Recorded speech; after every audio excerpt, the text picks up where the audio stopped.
The Toronto Raptors enter the 2025-26 season with one of the most intriguing rosters in the Eastern Conference, and it could all result in a return to the postseason and shocking the NBA.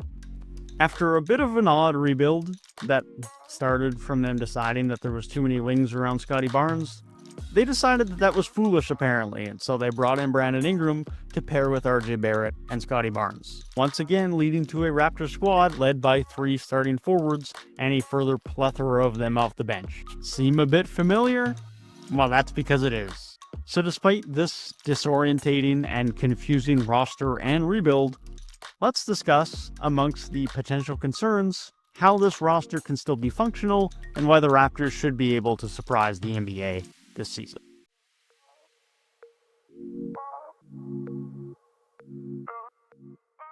The starting lineup for the Raptors immediately stands out as a solid unit with no glaring weaknesses. All of them are at least average starters at their position, with of course Brandon Ingram and Scottie Barnes being borderline all-star talents. That starting quality alone, with multiple scoring options, multiple playmakers, and no significant defensive weaknesses, makes the Raptors starting unit amongst the most complete in the league. Now, of course, they don't have the top-end superstar, but they do lack the typical below-average starter that can drag a unit down. Obviously, Brandon Ingram is just suiting up for the Raptors for the first time this preseason, but his addition to the starting lineup will be significant. Ingram immediately becomes the best scorer in the team, adding significant scoring gravity to the Raptors' offense whenever he's on the floor. His self-creation and underrated playmaking will make life much easier for Scottie Barnes and Immanuel Quickley especially, something we'll discuss in more depth soon. His elite self-creation from mid-range is a completely new offensive element for the Raptors, and considering this team doesn't have anyone who can consistently produce efficient perimeter shots on their own outside of Immanuel Quickley from 3, Ingram's addition is going to be very welcome and very necessary for a successful offense in Toronto. Now the less fun part. We need to discuss the very real limitations and concerns surrounding the addition of Brandon Ingram and the roster as a whole. One of the more obvious and most discussed concerns is the lack of three-point shooting and floor spacing, one within the starting lineup and just on the Raptors as a whole. Last season, the Raptors were 28th in three-point attempts per game and 23rd in three-point percentage. It was one of the most glaring issues on the offense. Jakob Poeltl, as he is, will continue to be a non-threat from 3, and Scottie Barnes is far from a proven three-point shooter, which does certainly limit the amount of spacing he can command on the offensive end. This doesn't consider the limited to non-existent three-point threat from Jonathan Mobo and Colin Murray-Boyles off the Raptors bench, giving the Raptors 2 non-respected three-point shooters in the starting lineup and 4 across their rotation. This is likely going to lead to 2 poor three-point shooters in most of the Raptors lineups, which isn't ideal for an effective offense in the modern NBA.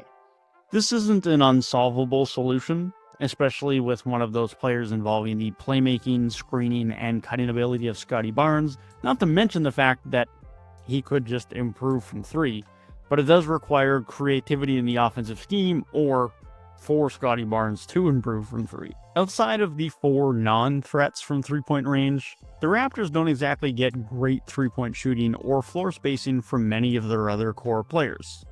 RJ Barrett has been inconsistent from 3 throughout his career and shot below league average from there last season. Brandon Ingram did shoot a career high volume from 3 last year on above average efficiency, but he has historically been more of a mid-range assassin, and so it remains to be seen how great the three-point shooting is this season. If the 3 continues to improve for Ingram, that could mitigate a small amount of the Raptors' shooting issues, but the real three-point shooting pressure in the starting lineup lies on Immanuel Quickley.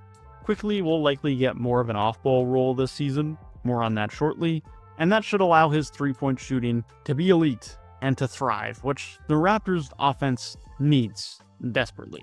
Quickley is the only elite three-point shooter that will be a regular rotational piece for the Raptors, making his spacing and three-point production crucial to the Raptors' offense. Grady Dick will also be crucial in this department, and hopefully he climbs above league average efficiency this season. Sure, there's some shooting talent on this team, but in 2025, you simply need a lot of three-point shooting talent and a lot of spacing for a successful offense, and that's something the Raptors will have to battle against all season. Even if RJ and BI have career years from 3, and Grady and Scotty Barnes continue to improve from there, the Raptors are likely to have some spacing issues with bottom half of the league three-point efficiency. It's unavoidable that that will be one of the main concerns for the Raptors' success this season. Lots of this ties into the mass amount of wings, but limited amount of true bigs that are on the Raptors roster.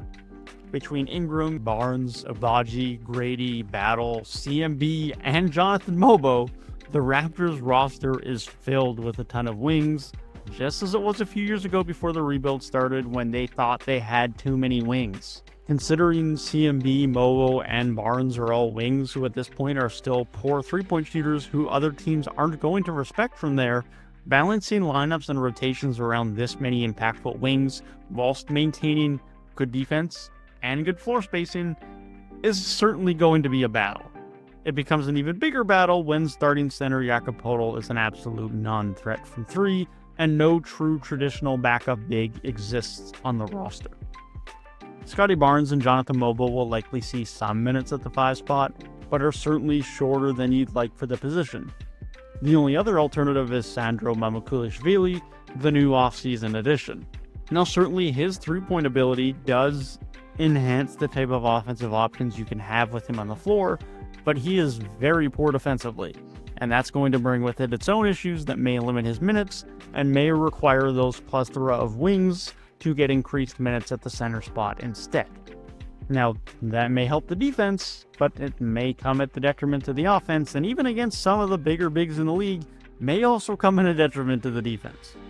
The roster construction of wings with limited shooting alongside the lack of quality depth bigs really eliminates any win-win scenarios for the Raptors when you consider balancing some of the rotations, especially those rotations outside of the Jakob Poeltl minutes. The other and likely more minor issue that the mass amount of wings could lead to is a lack of good perimeter defense. Quickly, when in the right role, proved in New York he can be a very pesky perimeter defender, and I do expect that to return more this season. Jacoby Walter and Jamal Shed are also a great high-intensity duo of perimeter defenders off the bench. The issue lies in RJ Barrett being the starting shooting guard for the Raptors and how that could impact the perimeter defense in certain matchups. RJ isn't the best lateral mover and perimeter defender against small forwards, but against certain smaller and shiftier shooting guards like, say, a Donovan Mitchell, that could begin to be an issue. His extra length for the position may help, but this should be the primary concern for the Raptors for what should otherwise be a relatively good team in terms of perimeter defense. The last, and I believe very underspoken concern I have with the Raptors offense is their ability to generate rim pressure, or lack thereof. Now, why does that matter? Rim pressure creates so many opportunities for an offense. Drives to the rim force a defense to shift and react, leading other defenders to get out of position to allow open threes or open up another driving lane that creates more chaos for the defense and in turn a better opportunity for the offense. The Raptors have a significant void in players who threaten this type of rim pressure at a high level. New acquisition Brandon Ingram, great shot creator, elite marksman from mid-range, and very good playmaker. Not someone who finishes often at the rim. Not even someone who drives to the rim with much frequency. Emmanuel Quickley is very similar. He does drive often, as does Brandon Ingram, but often settles for his very effective floater as opposed to finishing at the rim. RJ Barrett is a much more frequent driver and rim finisher, and although it has improved, his playmaking is limited, and having to rely on RJ as a primary source of rim pressure would be a cause for concern. Now, as mentioned, IQ and BI do still drive, but you do limit how much a defense has to shift, get into panic mode, and start to really shift out of position when you don't get directly to the rim, where BI and IQ settle more in the mid-range to floater range. Hopefully some additional rim pressure and rim finishes can be generated this season by the likes of IQ, BI, and Scotty Barnes, because otherwise this Raptors offense is at risk of becoming quite stagnant and unvaried at times, having to otherwise settle for a screen-heavy offensive scheme with an overuse on isolation possessions.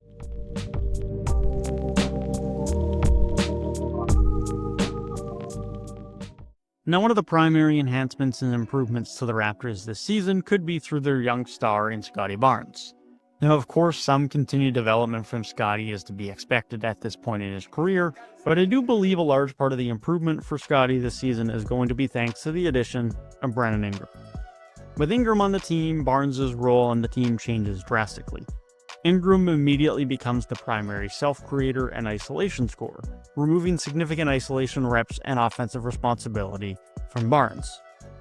Barnes is a talented offensive player, but he has a vastly different skill set to that of BI. Barnes is a great screener, a deadly playmaker out of the short roll, a great cutter, and absolutely deadly in transition. Although the handle and perimeter shot have improved, Barnes is not and likely will never be a great isolation scorer, and limiting his reps as one is only going to enhance the Raptors' offense. Allowing Barnes to play more off of the ball, operate as a screener, and allowing him to be an offensive hub out of the short roll with his great playmaking is only going to enhance Barnes' production and in turn, the Raptors' offense. Additionally, the decreased offensive responsibility for Barnes should allow him to execute more energy and dominance on the defensive side of the ball. When not relied on for every bit of offense, as he was at times last year, Barnes can lock in defensively and truly become an all-defensive caliber defender. He's a great wing defender, an elite weak side rim protector, and an amazing defensive playmaker. He has the mobility, strength, and length to just disrupt everything defensively. The added offensive talent that removes some of the responsibility on that end from him should allow Barnes to focus more on this defensive impact. In all honesty, him being able to focus more on defense may make for an even better Raptors offense, as Barnes' great defense may create plenty of fast break opportunities, something that Barnes himself is deadly at capitalizing on. The addition of BI should create the opportunity for a career year for Scottie Barnes. But he isn't the only Raptors starter set to benefit from the addition of Ingram. Quickley has been asked to be a primary creator since his arrival in Toronto. Of course, these duties have been split with Scottie Barnes, but IQ has assumed a much larger playmaking role than he ever did in New York. Whilst Quickley is a solid playmaker, he isn't great, and it isn't his greatest strengths. His vision and passing range are good, but nothing special, and most restrictive of his playmaking ability is his lack of rim pressure. As discussed, Quickley is a solid driver, but is best at attacking closeouts and relies heavily on a very effective floater, as opposed to finishing at the rim. With Brandon Ingram now on the team, BI can become one of the primary initiators and playmakers alongside Scottie. BI has continued to be a very underrated playmaker with great passing range and variety, all aided by his great scoring gravity. Now, Quickley will certainly still play a part as a secondary playmaker and creator, but he will no longer need to be looked at as a primary option. This will allow Quickley to lean into his strengths. Quickley excels as a great off-ball threat with his catch-and-shoot threes, his movement threes, and the ability to attack closeouts and then create for others or put up his deadly floater. Quickley is a great three-point shooting threat, and that is something the Raptors will need to maximize on a team that lacks elite three-point shooting. This will be a role much closer to what Quickley played during the 2022-23 season, where he finished second in Sixth Man of the Year voting with the Knicks. Not only is this likely to maximize the impact from Quickley, but it's also exactly what the Raptors need. Quickley is the one high-level three-point shooter who's expected to be a regular in their rotation, and using that threat for off-ball spacing and easy catch-and-shoot opportunities is exactly what the Raptors are going to need for offensive success. Now, Quickley is also the Raptors' best self-creator from three, so don't expect Quickley's ISO attempts to completely evaporate, especially from three-point range when they need a three late. But I'd expect BI to get the vast majority of these alongside some opportunities for Barnes, which is certainly going to be best for the Raptors. While the starting lineup is funky, fun, and new with the addition of Brandon Ingram, the young core slowly growing on the bench is going to be crucial for the Raptors season and has a ton of promising young talent that is key to the current and future success of the Raptors. The 2023 lottery selection is arguably the most promising, and for this year certainly the most important piece of the Raptors bench. Although certainly with less consistency and efficiency than desired, Dick commands much respect as a three-point shooter and with it significant floor spacing. That is great value for a Raptors offense desperate for spacing and will be a valuable bench piece who I expect to lead the Raptors bench unit in minutes, allowing the starters to play significant minutes alongside his floor spacing. As discussed, the Raptors last season were very poor in terms of three-point shooting, and so Dick's continued improvement as a prolific three-point shooter is going to be crucial for their offense. The 2024 first-round pick from the Raptors had a very impressive rookie season. He showed great defensive flashes as a point-of-attack defender with good physicality, and he shows great upside as an off-ball scorer. With a continued improvement from three-point range, which is likely, Walter projects as a great 3-and-D guard off of the bench for the Raptors, a type of player which is always going to be valuable in today's NBA. Jamal Shead is a defensive pest at the point of attack off the bench with solid playmaking skills. High intensity on a nightly basis is what you're going to get from him, especially on the defensive end. With Quickly, Barnes, and Ingram above him in terms of playmaking responsibilities, his offensive role will likely remain quite limited, but his defensive tenacity remains very valuable. Ochai Agbaji was seen as an afterthought to many in the 2023-24 trade that saw Kelly Olynyk sent to Toronto, but anyone that saw his wing defense and off-ball scoring ability knew that there was a good role player here. Agbaji bounced back from 3 last season, shooting a career high at nearly 40%, and will continue to be a very valuable 3-and-D wing this season off of the bench. Jonathan Mobo is another high-intensity and physical defender. At 6'9" and with great bounce, Mobo is a very versatile defender who can defend effectively against 3s and 4s, with improving effectiveness against 5s. Offensively, he offers great vertical spacing, is deadly in transition, and is a very good cutter from the perimeter. If the three-point shot ever gets consistent, Mobo could be a very high-impact player, but even without it, he remains an impactful depth forward. The Raptors' 2025 lottery selection adds another strong, intense, and versatile defender to the Raptors. The bench is filled with them. As discussed earlier, considering the lack of spacing and three-point shooting the Raptors have, his role may be limited early on, barring a surprise and quick development in his three-point shot, but he certainly projects to be an impactful player going forward, at least on the defensive end. Sandru Mamukelashvili is the other new addition to the Raptors bench this season. Mamu offers some floor spacing and efficient three-point shooting at the 5 spot, something no one else on the Raptors roster offers at the center position. He also has a solid handle and is a good connective piece on the offensive end. Now, on the defensive end, that's where it can get questionable at times, but that offensive production could see Mamu earn some of the backup center minutes over Jonathan Mobo.